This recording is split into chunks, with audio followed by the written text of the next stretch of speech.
the spring of 1995, the chairman of one of the largest companies in Asia stood in a factory yard and watched his own workers set fire to their products.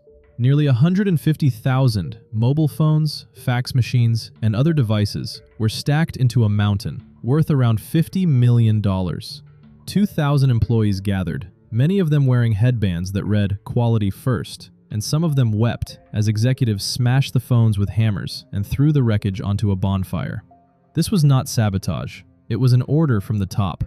The man who gave it, Kun-hee, believed his company was making junk, and that the only way to shock it into greatness was to burn the junk to the ground in front of the people who built it. The company was Samsung, and to understand why a chairman would torch $50 million of his own inventory, you have to go back almost 60 years to a small shop that sold dried fish. Take a seat.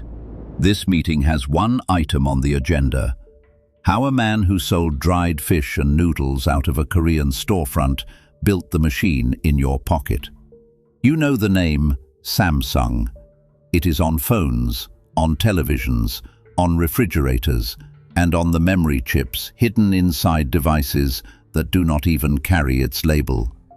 Today, it is so large that it accounts for a striking share of an entire nation's economy. But Samsung did not begin in a laboratory or a boardroom or Silicon Valley. It began in 1938 in a Korean market town with 30 employees and a warehouse of salted fish and vegetables.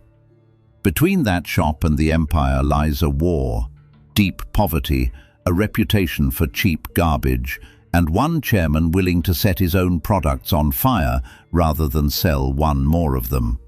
Watch closely. This is the story of how 3 stars became a giant. The story begins on the 1st of March, 1938, in the city of Daegu, in what was then Japanese-occupied Korea. A young entrepreneur named Lee Byung-chul opened a modest trading company and called it Samsung Sang-ho. Samsung means 3 stars in Korean, chosen to suggest something big, strong, and everlasting. In the beginning, it was anything but. With around 30 employees, the company traded in groceries. It sold dried fish, locally grown vegetables, and its own noodles, and shipped them to buyers in China and Manchuria. That was the whole enterprise. Then history nearly erased it.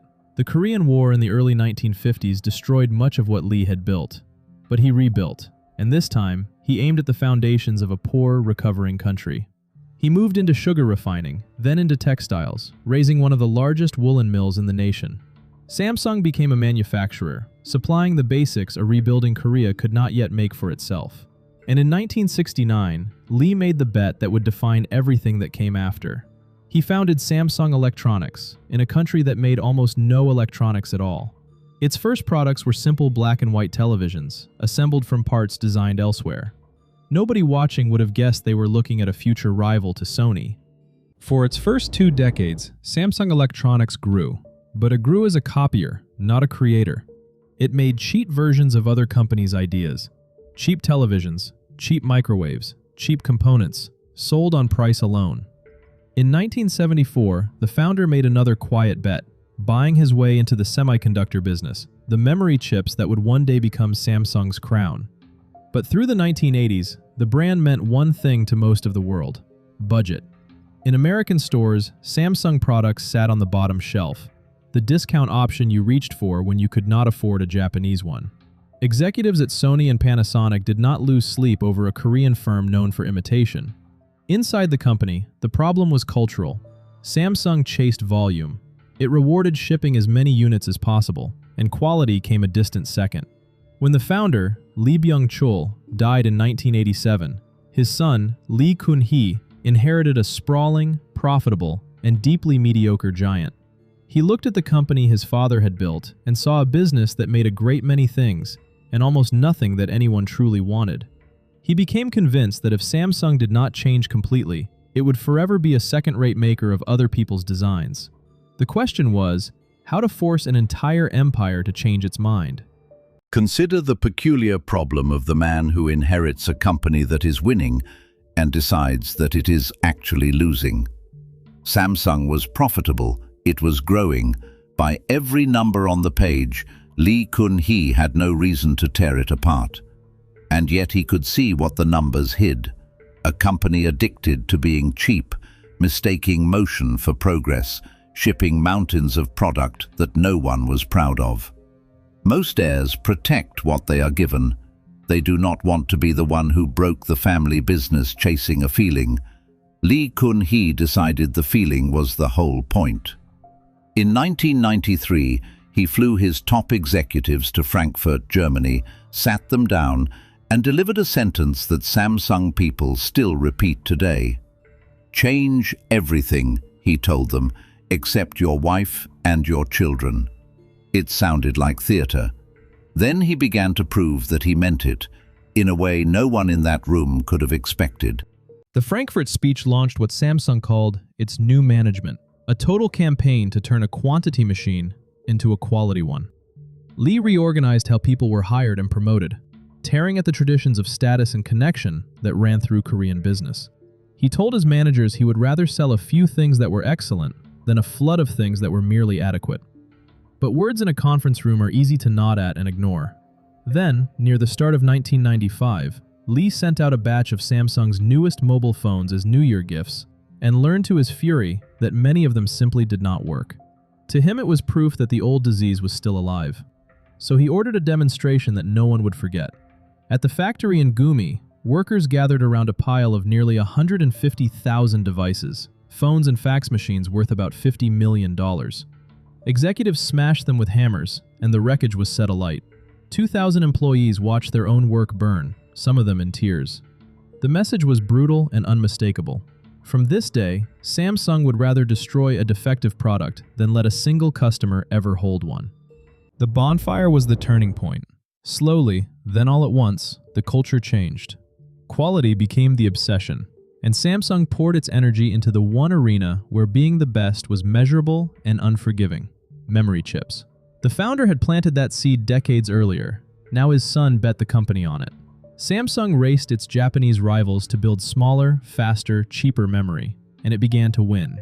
It became the world's largest maker of memory chips, the invisible components inside almost every computer and phone on Earth, including the ones built by its competitors. Then it did the same thing out in the open. When the mobile phone became the defining object of the age, Samsung, the company that once burned its own phones, became the largest seller of smartphones in the world, going toe-to-toe with Apple. The brand that used to sit on the discount shelf now sat at the very top. Today, Samsung is not merely a company in South Korea. It is a pillar of the country, its many businesses together making up a striking slice of the entire national economy. From a shop that sold dried fish and noodles, to televisions no one respected, to a bonfire of shame, to the memory inside the world's machines. Lee Kun-hee, the heir who almost broke it on purpose, led Samsung for decades, and turned 3 stars into one of the most powerful names in technology. He had changed everything, exactly as he promised, except his wife and his children. Minutes recorded. Before we adjourn, one question for the room, and do leave your answer in the comments. Lee Kun-hee burned $50 million of his own products to make a point about quality. And years later, when Samsung phones began catching fire on their own in a global recall, the irony was lost on no one. The fire he lit on purpose built the company. The fires he could not control nearly cost it dearly. So here is what I want you to sit with. When a business is comfortable, profitable, and admired for all the wrong reasons, who has the nerve to set the whole thing alight and begin again? Most people defend what they have. A rare few are willing to burn it publicly to become something greater. Was Lee Kun-hee reckless, or was he simply the only man in the building honest enough to admit the product was not good enough? Next meeting, a 30-year-old who was called the next Warren Buffett ran a crypto empire from a penthouse in the Bahamas and lost $8 billion of other people's money in a single week. How FTX vanished overnight. Subscribe. Attendance is taken. Minutes recorded. Meeting adjourned.